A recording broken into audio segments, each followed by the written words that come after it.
Hello everybody and welcome back to World of Warships Legends. My name is Spartan Elite 43 and tonight we are taking our very first look at the brand new rental ship. Keep that in mind, you do not get to keep this if you currently purchase it for 1,000 doubloons in the store. It is a rental, aka a test. And I have some suggestions on why this thing might need to be a little bit better than it currently is, but we'll go over it. Anyway, starting out, the West Virginia 44. We're running Azure Lane, Colorado, because that's the only build that seems to have any sort of consistency, because you're just throwing as much stuff downrange as possible at all given times and saying, I hope something hits. We're also running Paolo de Revel and Jean Arthurbutt, Arbuthnot Fisher, whatever you want to call him. Anyway, flammable. We've got crisscross, gyrating drill bit, or not gyrating, sorry, crisscross, marksmanship, and courageous shelling. Now you could swap in this if you want, but it does slow you down, so keep that in mind. It's all up to you. Courageous shelling, though, gives us a little bit faster reload for every third shot. Also, I just realized that this was like the one build that I didn't want to use, but I ended up using it, and this was the one that actually ended up doing me better, and it explains why I didn't have the extra heals. I was thinking of Hoshino. But no, this works.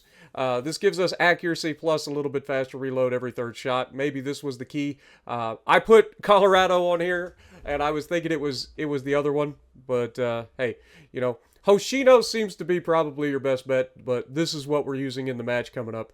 I've tried the New Jersey build that I run on the Tier 5 West Virginia. That was a miserable nightmare. I've tried William Sims. That was a miserable nightmare. I've tried the Azurable, god dang, Azure Lane, Hoshino, or not Azure Lane, Hoshino, just Hoshino. You guys know who I'm talking about. It's not Azure Lane, it's Hoshino. Anyway, Hoshino seems to be the better bet because you get the extra heals, which allows you to survive. This does have the improved heal for the Americans. It's not amazing, but it is better than a normal heal, so you get that going in your favor. But other than that, we're running AA module in the first slot because there is no aiming system because we're an American battleship, so you would get that in the fourth slot with the artillery plotting room, but we don't have a fourth slot. But either way, AA range is good because you got a lot of carriers right now. We also have the steering gears on because reasons. Got to be able to turn this thing to get all the guns to bear when you can. Dreadnought shuffle, all that good stuff. Concealment system mod, obviously. But we are running the observation seaplane, aka spotter plane, and we have defensive AA, which I completely forgot about. We do have defensive AA, and I've never used it. No matter how many times I've been harassed by planes, I have not used it, which I guess goes to show you how good the planes or the AA on this ship is. It's pretty solid. But we're running the Italian Unity flag because if you squint just right, it kind of looks like a Spartan helmet. And then we are running the Type 9 permanent camo that comes with the ship. Specs.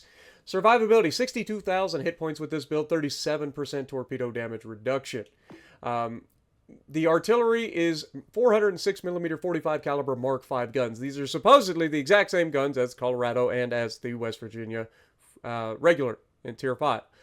They are somewhat reliable on the other two ships, but on this ship, they make you want to uninstall the game. I'm telling you, this is one of the most inconsistent guns I've ever fired out of any battleship I've ever seen.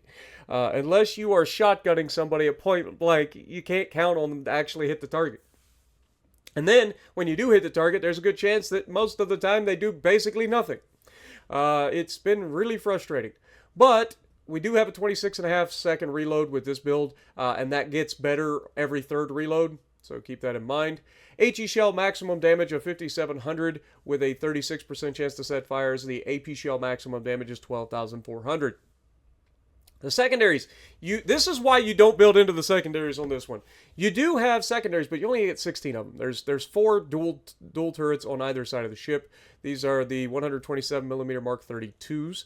But this is one of the things that they changed when they upgraded the ship.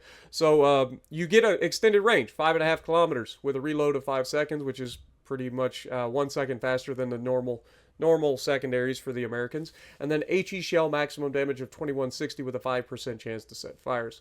So keep that in mind. I wouldn't build into secondaries. I tried it. I don't recommend it. That was the other build that I tried, was Willis Lee secondary brawler build, and it ain't worth it. The one thing I will say is that you need a little bit of extra range on this ship. So we did run the Epic Battle Booster. It does increase your speed a little bit as well. It decreases your cooldown time for your consumables a little bit, but the speed, or the main battery range, is what we use it for, to get a little bit of extra range, because the range on these guns is horrendous for high tier gameplay. At tier 5, it's not a big deal. At tier 6 and up, it can be a bit of a struggle. So we've got it out to 18 kilometers. That's serviceable. But don't count on any of these shells actually hitting anything most of the time you fire the guns. AA defense, as you can see, one of the other refits that they did, because the West Virginia 44, for those of you who don't know, is a refitted West Virginia. West Virginia was one of the battleships that was sunk during the attack on Pearl Harbor at Battleship Row. She was refloated and refitted, and one of the things that they did is they increased her torpedo protection, which is why she now looks like California with all of the hips in the world. She's got those gigantic torpedo bulges, and then on top of that, they also gave her radar, which unfortunately we don't have in the game. That would have been nice. Can you imagine a battleship at tier 6 with a radar? Wouldn't that be something? But we can't have that. But they did give her radar. They gave her the improved secondaries. They are a dual-purpose secondary, which is why they are now showing up in the AA as well, whereas the tier 5 shouldn't. But yeah, you get a substantial amount of AA on this ship. So 20mm Oerlikon Mark IVs, you get 58 of those doing 290 damage per second. Reaching out to just 2.4 kilometers, though, so keep that in mind. They're not long range, these Oerlikons.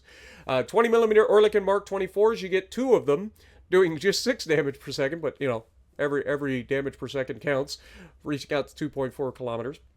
Then you get the 20mm Oerlikon Mark 15s. You get 4 of those doing whopping 9 damage per second, reaching out 2.4 kilometers. So most of your close-in AA is going to be those 58 Oerlikon 20mm. But altogether, the close-in AA is pretty nice. However, you also have some standoff AA with the 40mm Bofors Mark II. You get 40 of those. 40 barrels of AA of the Bofors. 159 damage per second, reaching out to 4.2 kilometers, meaning, and once they start dropping, they're going to start getting shredded. And then the 127mm Mark 32 dual-purpose secondaries, you get 16 of those, doing 121 damage per second, reaching out 6 kilometers for even a little bit more flak and stuff. So not bad. And then you couple that with the fact you do have defensive AA, so you can start to shoot down some planes. And I've completely forgot about the defensive AA, so when you see the amount of planes that I've shot down, it should basically show you that this thing has some AA. Maximum speed, 21.6 knots. That is because we're not running the gyrating drill bits. That would slow us down, so keep that in mind. But 750 meter turning circle with a 12.6 second rudder is pretty nice. For a battleship especially. Detectability is actually pretty solid on this as well. 12.3 kilometers by sea makes it incredibly stealthy for the tier, I believe. I'd have to check with some of the other ships at the tier, but I'm pretty sure 12.3 is either in line with most of the battleships at tier 6 or better than most of the battleships. I can't tell which is which. It's not absurdly good, but it is pretty solid. Detectability by air is 10.3, guaranteed is always 2, and a detectability while firing in smoke of 13.9 kilometers, which seems a little bit busted, to be honest, considering the fact that most battleships smoke firing penalty with 16-inch guns is going to be, like 15 kilometers, something like that. But look at our stats. Our stats don't show how annoying this ship has been, because we've had some pretty solid teams tonight. But 10 battles, 9 victories, 90% win rate. Main gun accuracy should tell you everything you need to know. Usually my battleship main gun accuracy is around 43%. Maybe 41 if it's been a rough night. But 43% is what I'm generally around in my battleships. 37% in this thing. This thing is inconsistent as any battleship I have ever played in this game. It will frustrate the ever-living crap out of you, and then suddenly you will be able to giggle. It is so frustrating. It makes the West Virginia Tier 5 look like an absolute railgun in comparison. I don't know why the guns suddenly get so much worse accuracy-wise from Tier 5 to this. It doesn't make sense. They're the same guns. They shouldn't change at all, but they do. And given the fact that we now have a fire control radar on the ship, according to the United States Navy, you would think that this would be a more accurate ship, but it's not. At least not in my experience. But that doesn't mean we haven't had good games. We've been putting up consistent games, but that is mostly due to the fact that I have been going up against more broadsides than I have ever seen, ever. And you would think that I would be putting up like 300k games in the games that I've been seeing, but boy, that has not been the case. Well, averaging 1.5 kills per game, average of 93,000 damage over 10 matches, which is pretty solid for a battleship, especially a tier 6 battleship. Averaging 2,000 base XP in this ship, again, it's pretty good for a battleship. And then the potential damage against me has been 934,000, meaning I've been up in the brawling, right? Like, maybe it's not as high as that should be, but the ship struggles when it starts getting beat up on by everybody, which is why Hoshino comes in clutch with those heals, because it is a very good heal. So don't get it twisted. But as you can see, we do have those gigantic torpedo blisters that we talked about, which kind of make it look a lot like a California. But yeah, this is just the refitted version of the ship. But torpedo blisters is very nice. But everywhere else is 25 mil, right? Or 26 mil. 26 millimeter bow, overmatchable by 15-inch guns and above. And there is a lot of it to show. Now, if they're shooting and they get some wonky dispersion, there's a chance that shell hits the torpedo blister where it starts and actually ends up ricocheting. But most of the time, if they shoot that, they're going in, right?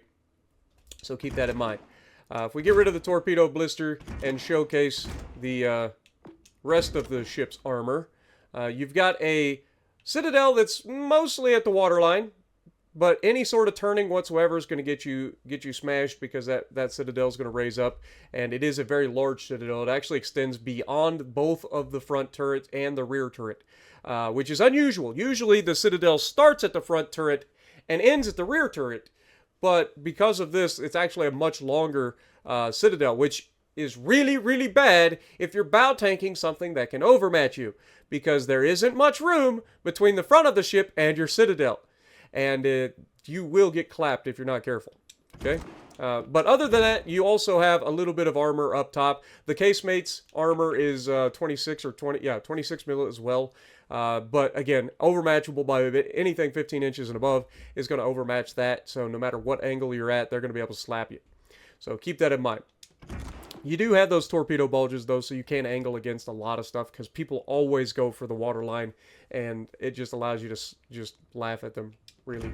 But overview. Big guns. The ship is armed with high-caliber main battery guns. 16-inch guns at Tier 6 isn't what I would call big guns. It's average guns for the tier, right? But you also get not a lot of them. You only get 8 total. It's not ideal, to put it into perspective. Secondary reach, above average secondary battery range. Yes, the original ship had 4.5 kilometers of secondary range. You now start with 5.5 kilometers of secondary range. You get a full 1 kilometer buff to your secondary range, guys. Don't fall for trying to brawl with this thing, okay? I'm not saying you can't brawl with it. I'm saying don't fall for trying to go all in on secondaries, because you only get 8 per side, okay? You see them right there. 4 twin turrets, the American 5-inch. It's a great gun turret, but again, don't fall for trying to build this thing into a secondary. This is not a Massachusetts, okay? Yes, the Massachusetts only has 2 extra guns compared to this thing, but I promise you will notice a difference. Also, you can only get this thing out to something like, I think it was 6.5 or 7.5 kilometers, something like that. I forget what it is. Maybe it was 8 kilometers. I forget.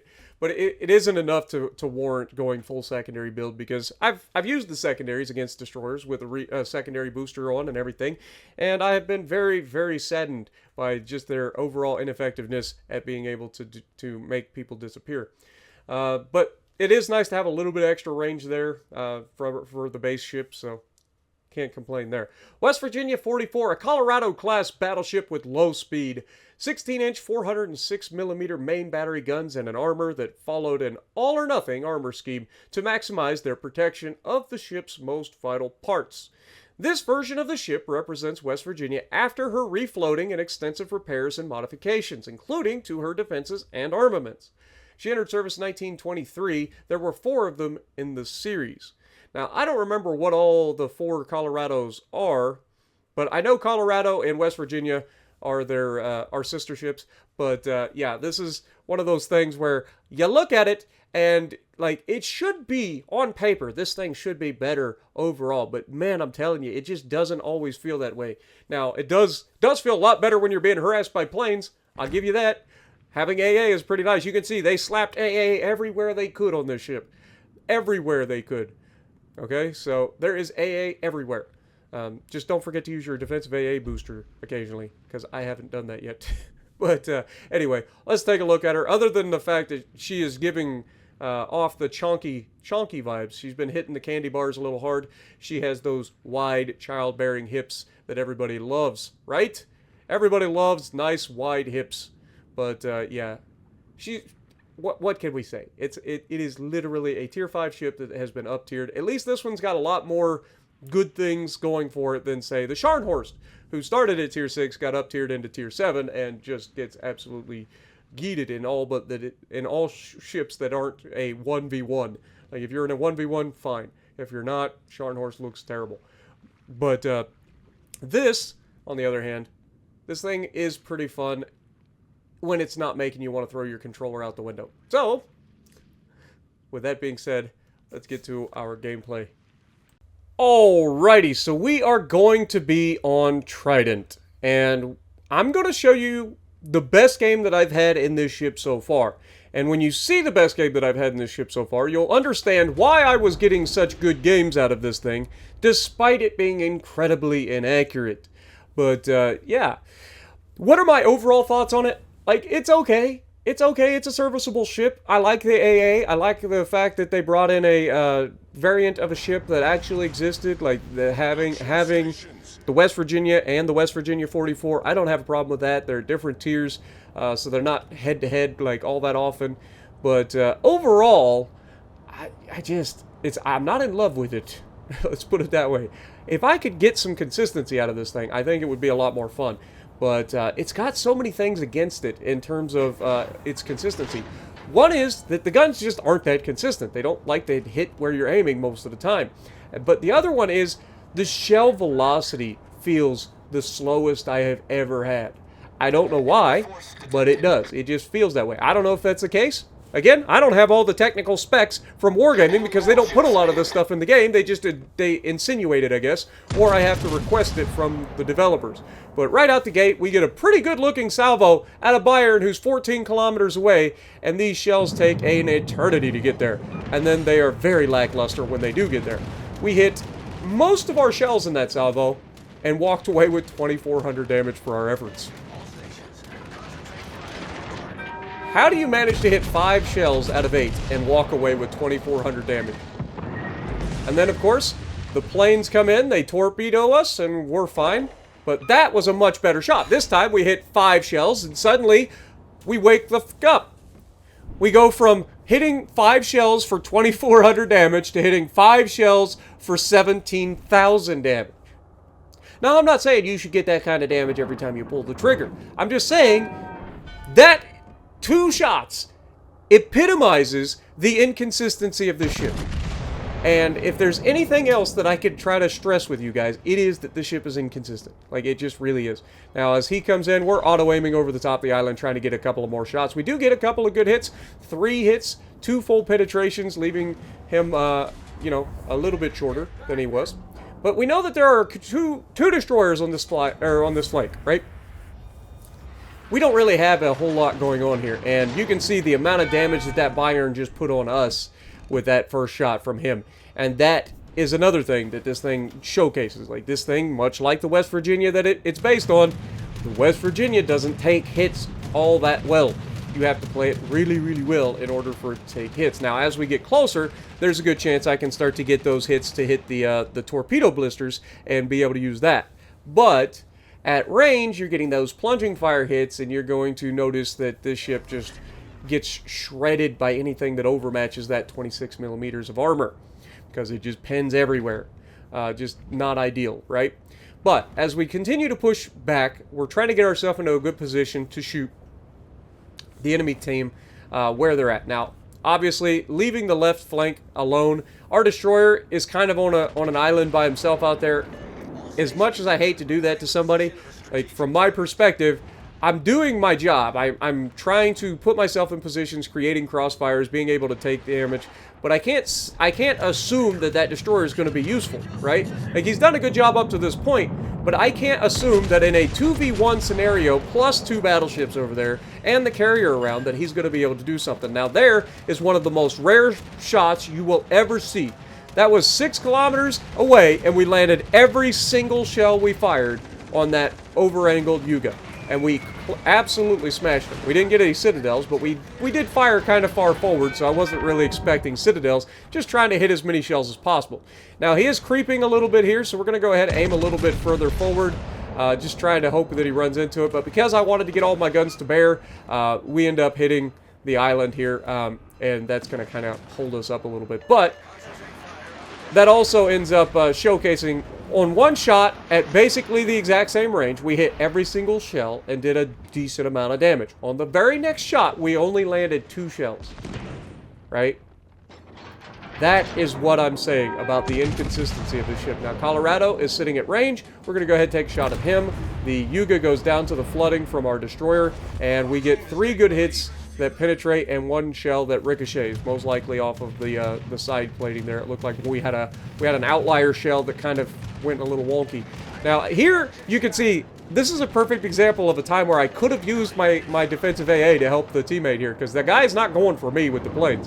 I think he's learned his lesson at this point to stay the fuck away from me, or at least you would think. Like, I think carrier players are going to start to realize that there are certain ships that you simply just do not try to go around. And if I had used the defensive AA, there's a chance that guy loses that entire squadron without getting his drop away. But it doesn't matter, because he doesn't get a second drop anyway. He is going to lose all of his planes. And you can see we're already at 18 planes shot down in the short amount of time that we've actually gotten to engage planes. But this is where these ships are actually really useful. Kind of doing circles around your teammates to help keep the planes at bay. And this is a role that a lot of people just don't like to play, right? Like, and that's why I don't think this is going to be a particularly popular ship. It may be popular just because it's a U.S. battleship, but if you're expecting this thing to be just an amazing ship, I can sit here and tell you, as a battleship main, and specifically an American battleship main who absolutely loves the West Virginia, this thing makes the West Virginia seem like it is the most consistent battleship in the world because of this ship's inconsistency. Now, here we've got a beautiful look at the Jervis, spotted by our destroyer. You gotta love it, so we're gonna go ahead and take a shot at him. Unfortunately, our gun turrets were just a little bit off on the reload, but we do manage to hit the destroyer with 1 shell, so there's that. But you can see Tennessee is shooting HE at us. The planes are still coming close to us, but not really, so we're not getting the full force of the AA against those planes. But Jervis makes the mistake of deciding to shoot at me. Dude is 12 kilometers away in a Jervis, and he wants to start shooting his guns at a battleship that is 2/3 health, has damage control on deck. Like, what are you doing? But we get another hit on him, another 1,231 damage, and this time we get set on fire by the enemy Tennessee, who's still shooting HE, and don't get me wrong, I enjoy it. If you're going to shoot HE at me, go for it. Now here we go for a little bit of a shot on the Jervis again. Our destroyer is going after him, and they are actually going to miss. All of our shells missed. Didn't lead them enough, but the destroyers do end up trading. Shirot, I even give the Shirot a good old coveted POB with a thank you. I owe you one. Right? He did his job. I completely abandoned the man. But he stood in there, he did his job, and ended up getting rid of the destroyers on that flank, which is incredible. So, well done to the Shirot on our team. I got to give you props where props is due. But we've done our part as well. Even if we did kind of abandon our destroyer on that flank for a little while, we tried to come back. And honestly, if it wasn't for the 2 shells that we managed to hit on the guy, he probably would have died and not traded there. So, in theory, we were useful to that destroyer despite abandoning him initially. But you can see that shot looked like it was going to absolutely punish that Bayern and got absolutely nothing for it. And then Bayern shoots back at us, and pretty much every shell, no matter where it hits, ends up pinning. this is why I talk about this ship just does not take hits very well. That 26 millimeters everywhere sucks. But we take a shot at the Tennessee, and we get a pretty solid result. 4 full penetrations out of it. We're able to minimize the amount of damage we are taking here somewhat, because 14-inch guns don't overmatch us, right? So all we got to do is angle. But he's just firing HE, and he's going to get rewarded for it, and he sets another fire. But again, we just go ahead and damage control it. This is why you don't really spam HE out of an American battleship. Like, it just doesn't make a whole lot of sense. Long reload times, you set a fire, I damage con a fire. It's that simple. And then by the time he gets to shoot us again, we'll be able to get away with pretty much damage controlling it again. Right? Like, there's no danger to the fires here. Plus, we have a really good heal. But we're going to get one more shot over the island, and that looks fantastic. You see what I'm saying with the consistency problems? Like, one shot looks like you just want to throw your controller out the window, and then the next shot looks like it's going to take every ship that it ever hit and send it to port. But a lot of times, those shells don't really accomplish a lot.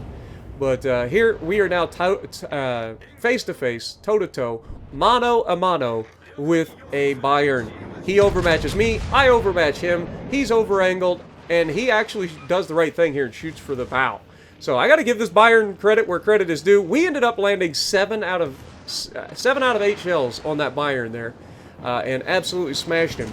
Again, like, when it does decide to hit, it can do damage, but man, sometimes this ship just does not want to do it. But as you can see, we end up getting another good hit, finishing off the Bayern, and we get our last heal off as well, allowing us to survive a potential engagement with the Colorado. Our sister ship is out there, and so we want to go out there and find it and help send it to the bottom. Now, we've got 4 assist medals, because, of course, in true Spartan fashion, I got to leave everything with just enough to get away. Everything. It's just what it is. Like I told you guys, this little, like, assisting, helping hands, whatever you want to call it, like, this should just be called the Spartan medal. Just call it what it is. This is the just enough to get away medal, because that's what I do for everything. And everybody that says, I don't understand why they added this. Also, Ryujo getting depth struck by an Icarus is kind of funny. But for everybody that says, I don't know why they added these assist ribbons, they're so stupid, they just make people want to kill your stuff. No, it's for people like me, who every time I leave somebody with just enough to get away, and somebody finishes them off, I at least get a little bit of a feel good about it, you know? I get a little pat on the back saying, you did something. You did good, kid. You did good. Just a little pat on the back. That's what that ribbon's for. It's not to incentivize people to try to yoink your kills, okay? Trust me. But anyway, as we try to get around the corner, being incredibly slow, Colorado is spotted out there, and we have a long-range, low probability, not great shot here. But we're going to go ahead and just assume, because he's turning towards us, we're going to try to use the auto-aim and just trust, right? Just pray to RNGesus that these shells, oh my god, they actually look decent. They're grouping together nicely, and then they split apart. But we did hit 3. We hit 3 full pins, plunging fire, straight down to the deck of the Colorado.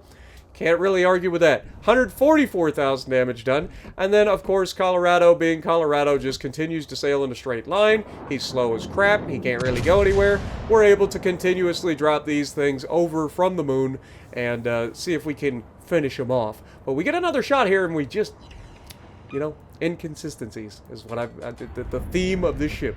It's right there. Inconsistencies. One shot, you get a nice grouping. Everything looks pretty good. You get a little bit of damage. Next shot, you get a just absolutely atrocious.